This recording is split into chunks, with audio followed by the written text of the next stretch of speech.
This is what a gizzard looks like when you first take it out of the chicken. It's got a lot of fat on it, and there are two tubes coming from this end. The holes are right next to each other. And one is the esophagus, and the other one is intestines. And if you clean all the fat off, then it looks like this. And here's the hole, and then there's a bulge on the other side.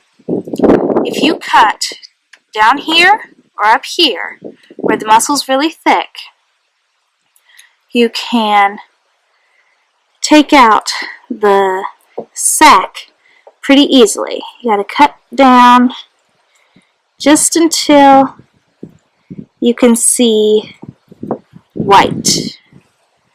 You can see there. And from there, you just rip it open, and there is the sac, which is kind of yellowish.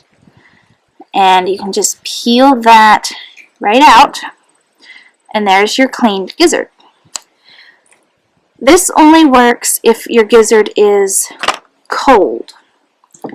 If it is warm, straight from the chicken, the sac, the lining, will tear, and you won't be able to get it out in one piece, and you'll get grit everywhere. So I'll do another one here. See, I cut the sac inside just a little bit, and that's not a problem because these gizzards have been in the fridge overnight.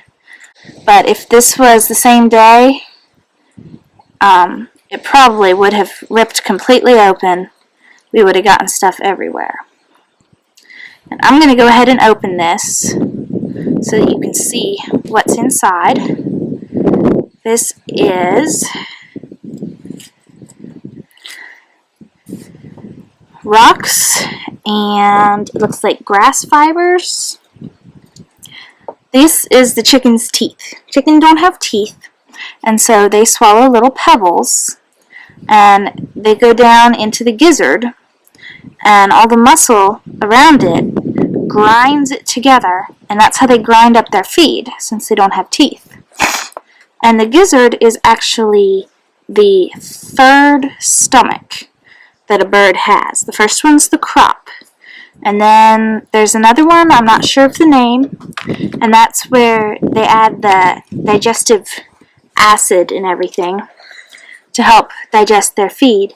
And then it goes on into the gizzard, and the gizzard grinds up the feed for them. And from there it goes into the intestines and gets digested same as in any other animal.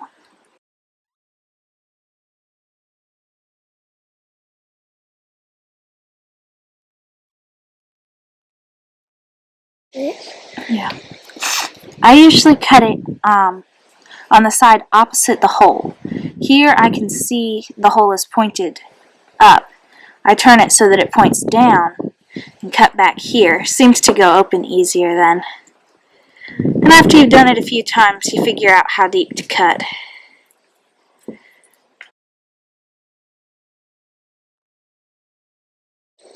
And then sometimes there will still be a little bit of the thinner lining left around the hole, and you have to wash that off.